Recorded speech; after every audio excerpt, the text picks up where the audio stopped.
السلام علیکم ورحمۃ اللہ وبرکاتہ۔ بسم اللہ الرحمن الرحیم۔ الحمد للہ رب العالمین والصلاة والسلام علی اشرف الانبیاء وسید المرسلین، اما بعد۔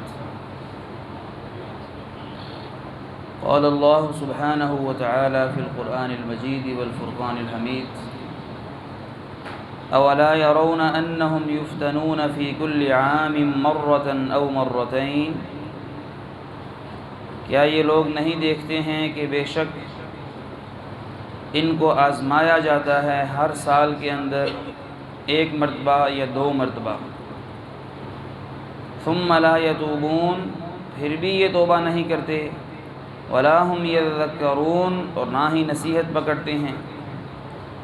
اللہ رب العالمین انسانوں کو اپنی طرف بلانے کے لیے اور بھولے اور بھٹکے ہوں کو یاد دلانے کے لیے بیماری کے ساتھ یا آزمائش کے ساتھ یا پریشانی کے ساتھ دوچار کیا کرتا ہے۔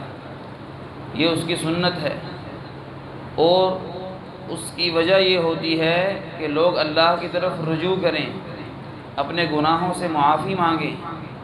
یہ چاند کا بے نور ہو جانا، یہ سورج کو گرہن لگ جانا، یہ بارشوں کا بے موسم ہونا، اور دیگر جو بیماریاں یہ چل پھر رہی ہیں، کرونا وائرس ہے اور دیگر اس سے پہلے جو بیماری آئی ہے، ٹی بی ہے، کینسر ہے، اس کے بعد بھی اللہ کی یہی سنت ہے، اور اس کی وجہ یہ ہوتی ہے کہ لوگ توبہ استغفار کریں۔ ادعوا ربکم تضرعا وخفیا، اپنے رب سے تعلق جوڑیں کہ چاند جو اتنی بڑی مخلوق ہے، سورج جو اتنی بڑی مخلوق ہے، اس کو بے نور کر دیا ہے۔ پوری دنیا کے جو سسٹم تھے ان کو اللہ رب العالمین نے ان کا نظام روک کر یہ فرما دیا ہے کہ میں چاہوں تو ہر چیز کے اوپر قادر ہوں، ہر چیز کو بدلنے کے اوپر مجھے کوئی دیر نہیں لگتی ہے۔ اس کی وجہ یہ ہے یدبر الامر، کہ سارے معاملات کی تدبیریں اصل میں کون کرنے والا ہے؟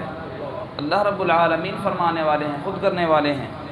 ما من شفیع الا من بعد اذنہ، اس کی اجازت کے بغیر کوئی اس کے پاس سفارش بھی نہیں کر سکتا ہے۔ ذالکم اللہ ربکم، یہ ہے تمہارا رب، فاعبدوہ، بس اسی کی عبادت کیا کرو۔ آگے چل کے اللہ رب العالمین نے فرمایا: ان الذین لا یرجون لقاءنا، وہ لوگ جو ہماری ملاقات کی امید نہیں رکھتے ہیں، ورضوا بالحیات الدنیا، دنیا کی زندگی کے ساتھ ہی جی لگا بیٹھے، واطمأنوا بہا، اور اطمینان ہے ان کو اس بات کے اوپر، والذین هم عن آیاتنا غافلون، اور اس سے بڑھ کر یہ کہ ہماری آیات جب ان کے پاس آتی ہیں تو غفلت کا مظاہرہ کرتے ہیں۔ اولئک مأواہم النار، یہ ایسے لوگ ہیں کہ ان کا اصل ٹھکانہ جہنم ہے، بما کانوا یکسبون، ان کی کرتوتوں کی وجہ سے۔ ان الذین آمنوا وعملوا الصالحات، بے شک وہ لوگ جو ایمان لانے کے بعد نیک اعمال میں لگ جاتے ہیں، یہدیہم ربہم بایمانہم، ان کے اس ایمان کی وجہ سے اللہ رب العالمین ان کو پھر نیک ہدایتیں عطا فرماتا ہے۔ تجری من تحتہم الانہار فی جنات النعیم، نعمتوں والے باغات میں اللہ داخل فرمائے گا۔ دعواہم فیہا سبحانک اللہم، وہاں پہ جا کے سب سے پہلی ان کی پکار اور آواز کیا ہوگی؟ سبحانک اللہم، اللہ جی آپ پاک ہیں، آپ نے ہمارے اوپر کرم فرمایا۔ وتحیتہم فیہا سلام، اور وہاں پہ ان کا تحفہ اور تحائف ایک دوسرے کو ویلکم کرنے کا انداز سلام ہوگا۔ سلام علیکم، سلام علیکم، الا قیلا سلاما سلاما، ہر طرف سے سلامتی ہی سلامتی ہوگی۔ تو اس کے اندر یہ پیغام ہے، میسج ہے کہ ایمان والے دنیا میں بھی ایک دوسرے کو ملے تو کیا کہا کریں؟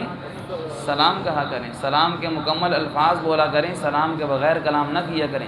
السلام علیکم ورحمۃ اللہ وبرکاتہ، مکمل سلام بولا کریں، اس کی 30 نیکیاں ملتی ہیں، اور مکمل سلام لکھا بھی کریں۔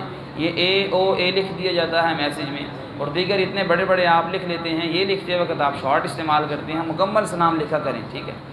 دوسرے نمبر پہ آپ نے فرمایا جو سلام کی ابتدا کرتا ہے، دو شخص آپس میں ملے ہیں، جو سب سے پہلے نمبر پہ سلام لیتا ہے نا، البادئ بالسلام بریء من الکبر، اللہ رب العالمین کبر سے اس کو بری کر دیتے ہیں، اس کے اندر تکبر نہیں ہو سکتا، اس نے سلام کے ساتھ ابتدا کی ہے۔ تو تکبر سے بچنے کے لیے یہ عمل بھی بڑا اچھا ہے، مستحسن ہے، انسان کثرت کے ساتھ سلام کرے۔ وآخر دعواہم ان الحمد للہ رب العالمین، سب سے آخر میں پھر ان کی پکار یہ ہوگی اللہ رب العالمین آپ کی ہی تعریفیں ہیں اور آپ کی ہی حمد ہے اور آپ کی ہی ساری کی ساری بڑائی ہے کہ آپ نے ہمیں جنت میں داخل فرمایا ہے۔ آگے چل کے اللہ رب العالمین نے فرمایا ہے انسان بڑا ناشکرا اور بڑا ہی ناکفری کرنے والا ہے۔ وَإِذَا مَسَّ الْإِنسَانَ الضُّرُّ دَعَانَا، جب کوئی تکلیف پہنچتی ہے تو پھر ہمیں پکارتا ہے، لِجَنبِهِ، لیٹ کر بھی، او قاعدًا او قائما، بیٹھے وقت بھی، چلتے وقت بھی، ہر حال میں پھر ہمیں پکارنے والا بن جاتا ہے۔ فَلَمَّا كَشَفْنَا عَنْهُ ضُرَّهُ، ہم اپنی رحمت کے ساتھ جب اس تکلیف کو دور کر دیتے ہیں، اس بیماری کو دور کر دیتے ہیں، اس پریشانی کو دور کر دیتے ہیں، یا کوئی چیز مانگتا ہے تو عطا فرما دیتے ہیں، كَأَن لَّمْ يَدْعُنَا إِلَىٰ ضُرٍّ مَّسَّ، پھر یوں گزر جایا کرتا ہے جس طرح ہمیں تکلیف میں پریشانی میں کبھی پکارا ہی نہیں تھا۔ تو ہر حال میں اللہ رب العالمین کی طرف رجوع اور توبہ اور استغفار اور تعلق باللہ جس کو کہا جاتا ہے، خوشی ہو پریشانی ہو، نعمت ملی ہے نہیں ملی، نعمت ملنے سے پہلے بھی اور نعمت ملنے کے بعد تو زیادہ اللہ کی طرف انسان کو رجوع لانا چاہیے۔ كَذَلِكَ زُيِّنَ لِلْمُسْرِفِينَ مَا كَانُوا يَعْمَلُونَ، فرمایا یہ تو حد سے بڑھ جانے والوں کا معاملہ ہوتا ہے، ان کے لیے ہم ان کے اعمال کو اس طرح خوبصورت کر دیتے ہیں۔ آگے اللہ رب العالمین نے اپنی توحید کے بارے میں فرمایا سمندروں کے اندر اور دریاؤں کے اندر اور نہروں کے اندر یہ جو کشتیوں کا سسٹم چل رہا ہے، وَجَرَيْنَ بِهِمْ بِرِيحٍ طَيِّبَةٍ وَفَرِحُوا بِهَا، ان کشتیوں کے اوپر سوار کرنے والا تم کو کون ہے؟ جب موجیں آتی ہیں سمندر کے اندر اور کشتی سمندر کے اندر ڈول جاتی ہے تو سارے لوگ سوچتے ہیں انہم احیط بہم، اب ہمارا احاطہ ہو گیا ہے، دعوا اللہ مخلصین لہ الدین، پھر وہاں پہ خالص ہو کے لوگ کس کو پکارتے ہیں؟ اللہ کو پکارتے ہیں۔ وہاں پہ یہ سارے جو غیر اللہ ہیں، اللہ کے علاوہ جن کے ساتھ مدد کی معاملات ہیں، دعاؤں کے معاملات ہیں، وہ انسان کو بھول جاتے ہیں۔ آپ خود سوچیں، میرے ساتھ تو بڑا ایسا ہوا ہے، جب پانی کے اوپر جا رہے ہوں نا یا کسی پل کے اوپر جا رہے ہیں اور نیچے پانی ہے تو بڑا خوف محسوس ہوتا ہے کہ اگر یہاں سے نیچے خدا نخواستہ گر گئے تو کیا ہوگا، بڑا انسان کا ایمان تازہ ہو جاتا ہے اور انسان سوچتا ہے بس اللہ اس جگہ سے پار لگا دے، آگے خیر والے معاملات ہی ہوں۔ تو اللہ رب العالمین نے وہی فرمایا ہے کہ جب پانیوں کے اوپر جاتے ہو جس کے اوپر کوئی امید نہیں ہوتی تمہیں کہ پھنس گئے تو کیا معاملہ ہوگا، وہاں پہ تمہیں اللہ یاد آ جاتا ہے، تو خشکی کے اوپر آ کے اللہ کو کیوں بھول جاتے ہو؟ وہاں پہ بھی اللہ کی پکڑ ہو سکتی ہے، وہاں پہ بھی وہی اللہ ہے جو پانیوں کے اوپر اللہ تھا۔ دعوا اللہ مخلصین لہ الدین، پھر بڑا خالص ہو کے انسان پکارتا ہے اللہ کو، بڑی توبہ کرتا ہے، یہاں سے اللہ ایک مرتبہ پار لگا دے پھر میں کوئی گناہ نہیں کروں گا۔ لَإِنْ أَنْجَيْتَنَا مِنْ هَٰذِهِ لَنَكُونَنَّ مِنَ الشَّاكِرِينَ، اگر تو نے اس مصیبت سے نجات دے دی نا تو میں تیرا شکر گزار بندہ بن جاؤں گا۔ فَلَمَّا أَنْجَاهُمْ، جب ہم اس کو نجات دے دیتے ہیں، إِذَا هُمْ يَبْغُونَ فِي الْأَرْضِ بِغَيْرِ الْحَقِّ، پھر زمین میں بغیر حق کے وہ سرکشی کرنے والا بن جاتا ہے۔ یا ایھا الناس انما بغیکم علی انفسکم، لوگو یاد رکھنا یہ تمہاری سرکشیاں اور تمہاری نافرمانیاں یہ تمہارے نفسوں کے ہی خلاف ہیں، اس کا نقصان تمہیں ہی ہونے والا ہے۔ ان متاع الحیات الدنیا ثم الینا مرجعکم فینبئکم بما کنتم تعملون، پھر تمہارا لوٹنا ہماری ہی طرف ہے، ہم تمہیں پورا تمہارے عملوں کا حساب لینے والے اور خبردار کرنے والے ہیں۔ اللہ یدعو الی دار السلام، دوبارہ آ گیا یہ دار السلام 8ویں سپارے میں بھی آیا تھا، اللہ رب العالمین تمہیں دار السلام کی طرف بلاتا ہے، سلامتی والا گھر ہوگا، امن اور سکون اور چین والا گھر ہوگا۔ دیکھیں اس کا نام ہی اللہ نے دار السلام رکھ دیا ہے، جنت کا نام ہے دار السلام، سلامتی والا گھر ہے۔ وَيَهْدِي مَن يَشَاءُ إِلَىٰ صِرَاطٍ مُّسْتَقِيمٍ، جسے چاہتے ہیں اللہ رب العالمین صراط مستقیم کی ہدایت عطا فرما دیتے ہیں۔ خالق و مالک سے دعا ہے اللہ رب العالمین ہمیں بھی صراط مستقیم کی ہدایت عطا فرمائے، اور وہ اس قرآن کو پڑھ کر اس کو سمجھ کر اس کے اوپر عمل کر کے ہی ممکن ہے۔ اس کی تعلیمات کے اوپر جو غور و فکر نہیں کرتا ہے، اس کے تراجم کو سمجھنے کی کوشش نہیں کرتا ہے، وہ کیسے صراط مستقیم کو پائے گا۔ وَيَوْمَ يَحْشُرُهُمْ كَأَن لَّمْ يَلْبَثُوا إِلَّا سَاعَةً مِّنَ النَّهَارِ، جب ہم لوگوں کو قیامت کے دن اکٹھا کریں گے تو لوگ آپس میں ایک دوسرے کو دیکھیں گے، پہچانیں گے اور اس بات کے اوپر اتفاق کر لیں گے کہ ایک لمحہ ہی کیا دنیا کے اندر رہ کے آئے ہیں۔ دن کی ایک گھڑی کوئی 10-15 منٹ کی بات آپ کہہ لیں یا 5 منٹ کی بات کہہ لیں، دنیا کے اندر رہ کے آئے ہیں، یہ سارا جس کو کہا جاتا ہے نا جی دنیا بھی تو کمانی ہے، یہ میلہ بھی تو لگا ہے، یہ کاروبار بھی تو کرنا ہے، یہ ساری باتیں وہاں پہ جا کے بھول جائیں گے۔ انسان کہے گا بس ایک سیکنڈ کی بات تھی، سارا کچھ ختم ہو گیا۔ اللہ نے اس کو متاع الغرور کہا، دھوکے کا سامان کہا، متاع الدنیا قلیل بڑا تھوڑا سامان کہا، اور انسان اسی میں دل لگا کے بیٹھ جائے، اپنی نمازوں سے غافل ہو جائے، یوم حساب سے، یوم آخرت سے، یوم الحسرہ، یوم العازف، اور اس کے کیا کیا نام ہیں۔ ایک امام ہیں، ان کا نام میرے ذہن سے نکل رہا ہے، انہوں نے قیامت کے 100 سے زیادہ نام قرآن و سنت سے ثابت کیے ہیں۔ کبھی موقع ملا تو میں وہ آپ کے سامنے رکھوں گا، ان کا ترجمہ بھی آپ کے سامنے رکھوں گا۔ تو اللہ رب العالمین اس قیامت کے دن کی ہمیں تیاری کرنے کی توفیق عطا فرمائے، اور ہمیں نمازی بنائے، ہمیں روزے رکھنے کی توفیق عطا فرمائے، اور اپنی بارگاہ میں ان کو قبول و منظور بھی فرمائے۔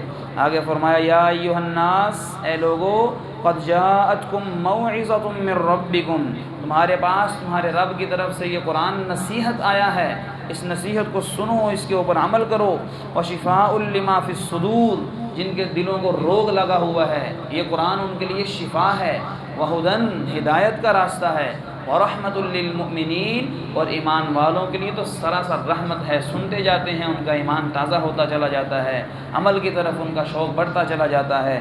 خالق و مالک ہمارا بھی اعمال کے اندر شوق بڑھائے، اور ہمیں اپنے اولیاء اللہ کے اندر شامل فرمائے، اولیاء کرام کے اندر شامل فرمائے۔ اولیاء کا تذکرہ بھی فرمایا ہے اللہ نے، الا ان اولیاء اللہ، اللہ کے اولیاء کی پہچان پتہ کیا ہے؟ لا خوف علیہم ولا هم یحزنون، قیامت کے دن ان کے اوپر کوئی خوف نہ ہوگا، کوئی غم نہ ہوگا، کوئی پریشانی نہ ہوگی۔ اور دنیا کے اندر ان کی نشانیاں یہ ہیں، الذین آمنوا وکانوا یتقون، اللہ کے ولی وہ ہوتے ہیں جو ایمان لے کے آئیں، ایماندار بنائیں لوگوں کو، اللہ کے ساتھ ایمان سکھائیں، اللہ کے ساتھ تعلق جوڑنا سکھائیں۔ ایسا نہ ہو کہ ولی اللہ کا نام لے کے اللہ سے ہی لوگوں کو ہٹا کے اپنی طرف لگانا شروع کر دیں، اپنی بیعت اور اپنی پیری مریدی اور طریقی میں لگا کے لوگوں کو اللہ سے ہٹا کے، نمازوں سے ہٹا کے۔ اور دوسرا ان کا یہ ہوتا ہے، ایمان کے بعد وہ متقی ہوتے ہیں، اور ہم سب کو معلوم ہے متقی کا مطلب کیا ہے، اللہ سے ڈرنے والا۔ جو اللہ سے ڈرنے والا ہے وہی اللہ کا ولی ہے، جس کے دل میں اللہ کا ڈر خوف نہیں ہے وہ کبھی اللہ کا ولی نہیں ہو سکتا۔ اللہ کی حرمتوں کو پامال کرتا ہے، اللہ کی منع کردہ چیزوں کو حلال کرتا ہے، وہ اللہ کا ولی کیسے ہو سکتا ہے؟ خالق و مالک سے دعا ہے اللہ رب العالمین ہمیں اس پہ عمل کرنے کی توفیق عطا فرمائے۔ سب سے آخری آیت میں بھی یہی فرمایا، یا ایھا الناس قد جاءکم الحق من ربکم، اے لوگو یہ حق تمہارے رب کی طرف سے قرآن کی شکل میں تمہارے پاس آ چکا ہے۔ فمن اہتدیٰ، جس نے ہدایت اختیار کر لی، فإنما یہتدی لنفسہ، اس کا فائدہ اسی کی جان کو ہوگا۔ ومن ضل، جو گمراہ رہا، پرے رہا، دور رہا، فإنما یضل علیہا، اپنی ہی جان کا نقصان کرے گا۔ وما انا علیکم بوکیل، نبی محترم علیہ السلام نے فرمایا کہ میں کوئی تمہارے اوپر وکیل بن کے نہیں آیا، یا میں تمہارے اوپر کوئی نگران یا ایک محافظ بن کے نہیں آیا، میرا کام تھا بتا دینا، پہنچا دینا، سمجھا دینا۔ سمجھے آ گئی ہیں، یہ ہدایت آ گئی ہے۔ واتبع ما یوحیٰ الیک، نبی علیہ السلام کو اللہ نے فرمایا کہ آپ جو وحی کی جاتی ہے آپ کی طرف، آرام سے، سکون سے، اطمینان سے اس کی پیروی کیجیے۔ واصبر حتی یحکم اللہ، صبر سے کام لیجیے یہاں تک کہ اللہ اپنا حکم فرما دے۔ وہو خیر الحاکمین، اور وہ سب سے بہتر حاکم ہے، سب سے بہتر فیصلہ فرمانے والے ہے، سب سے بہتر فیصلہ فرمانے والا ہے۔ خالق و مالک سے اس دعا کے ساتھ اللہ رب العالمین جس طرح ہم یہاں پہ جمع ہیں اپنی جنت میں بھی ہمیں جمع فرمائے، اور جس طرح ہم عصر کی نماز میں یہاں پہ جمع ہیں ہمیں عشاء کی نماز میں بھی یہاں پہ اس طرح جمع ہونے کی توفیق عطا فرمائے۔ اب آمین آستہ کہیے آپ نے تھوڑی سی، ہاں ساری نمازوں میں آپ اسی طرح جمع ہوا کریں، ٹھیک ہے؟ نماز پڑھا کریں، باجماعت پڑھا کریں۔ رمضان کے اندر جس نے باجماعت نماز کی روٹین نہیں بنائی نا، تو میں کیا کہوں اس کے لیے، کب بنائے گا وہ رمضان کے علاوہ باجماعت نماز کی روٹین؟ اتنے بھائیوں کو میں نے کہا آپ بر وقت آیا کریں، لیٹ آتے ہیں، پہلے دوسرے بھائی آتے ہیں، وہی رمضان سے پہلے والی جواب، پہلے دوسرا بھائی آتا ہے پھر میں آتا ہوں۔ رمضان ہی تو انسان کو پریکٹس کے لیے اور انسان کو اللہ کی جنت کے اندر داخل کرنے کے لیے سب سے قیمتی موقع ہے، اس سے بڑا موقع کون سا ہوگا؟ جو اس میں محروم رہا اپنے آپ کو باجماعت نماز پڑھانے سے، تو ترمذی کی اور صحیح بخاری کی جو حدیث ہے کہ جس کی زندگی میں رمضان آیا ہو اور وہ اللہ سے اپنی جنت نہ بنا سکا ہو، تو اس کے اوپر پھر اللہ بھی لعنت فرماتے ہیں، اللہ کی رحمت سے دور ہو جاتا ہے یہ بندہ، رمضان میں بھی اپنی جنت کو نہیں پکا کروا سکا۔ اور باجماعت نماز جو بندہ نہیں پڑھتا، اس کی روٹین نہیں بناتا، اس کے بارے میں کہا جا سکتا ہے کہ اللہ اس سے راضی ہوگا؟ یہ اللہ کے فیصلے پہ راضی نہیں ہے، اللہ کے بلاوے پہ راضی نہیں ہے۔ جب اللہ نے اس کو بلایا ہے تب نہیں آیا، تو خالق و مالک اس کے ساتھ کیا معاملہ فرمائے گا؟